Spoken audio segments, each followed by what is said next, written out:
Top की videos देखने के लिए हमारे चैनल को सब्सक्राइब करें और नोटिफिकेशंस पाने के लिए बेल आइकन को प्रेस करें।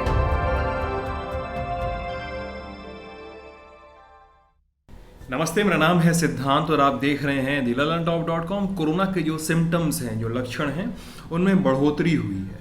नए पाए गए लक्षणों में ठंड लगना, कपकपी चढ़ना, मांसपेशियों में दर्द होना, सिर में दर्द होना, गले में दर्द होना, स्वाद और महक का ना आना, स्वाद न पता चलना और महक का न पता चलना शामिल किया गया है। किसने शामिल किया है? CDC, अमेरिका की संस्था है, centres for disease control and prevention इनका नाम है पूरा। CDC ने अपने सिम्टम्स की लिस्ट में इन चीज़ों को शामिल किया है।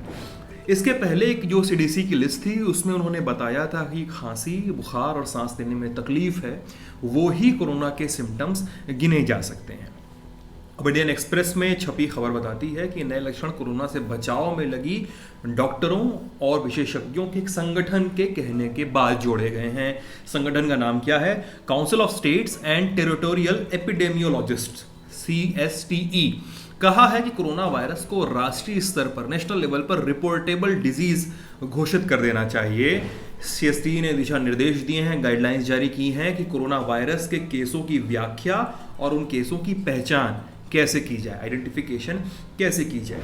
संगठन ने यह भी कहा है कि कोरोना वायरस के केस रिपोर्ट तब होने चाहिए जब लैब से जांच की पुष्टि हो जाए, यानी लैब से कंफर्मेशन होना चाहिए। लेकिन यह भी कहा है उन्होंने कि अगर रोग के लक्षण दिखाई दे रहे हैं, जिन लक्षणों का जिक्र हो रहा है, तो भी कोरोना वायरस के केस रिपोर्ट किए जा सकते हैं। क्या कहा है? इसके लिए उन्होंने छोटा सा तरीका निकाला है। उन्होंने सारे लक्षणों को 2 कैटेगरी में बांटा है।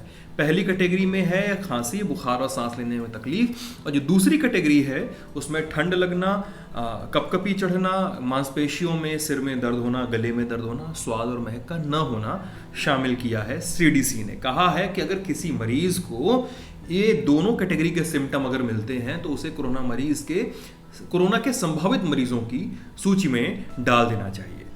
हालांकि CDC द्वारा जारी की गई जो लिस्ट है वो WHO से काफ़ी अलग है, क्योंकि WHO ने जो लक्षण गिनाए हैं उनमें सबसे कॉमन लक्षण हैं सूखी खांसी, बुखार और कमजोरी। अब यहाँ पे एक सवाल है, बड़ा सवाल, कि क्या लक्षणों से ही मरीज डिसाइड किए जा सकते हैं? शायद नहीं। इसके अलावा क्योंकि रिसर्च बहुत सारी हो रही है पूरी दुनिया भर में, कोरोना के अधिकतम केस उन लोगों के आ रहे हैं जिनमें कोई भी सिम्टम दिखाई ही नहीं दे रहा है।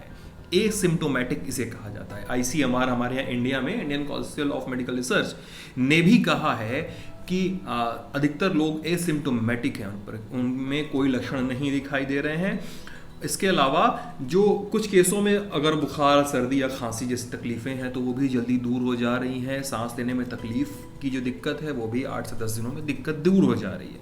और जहाँ तक बात आ रही है स्वाद न आने की या महक के न होने की, ये सेंस के खत्म हो जाने के एक लक्षण की जो बात हो रही है, तो सांस से जुड़ी जो दूसरी बीमारियाँ होती हैं, न सिर्फ कोरोना और दूसरी बीमारियों में भी ये सिम्टम दिखाई देते हैं।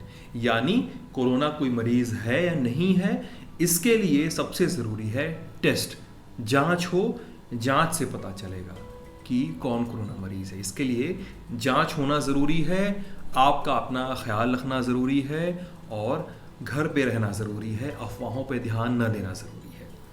टैलेंट टॉप को फॉलो करते रहिए, अपडेट्स आप तक आते रहेंगे। शुक्रिया।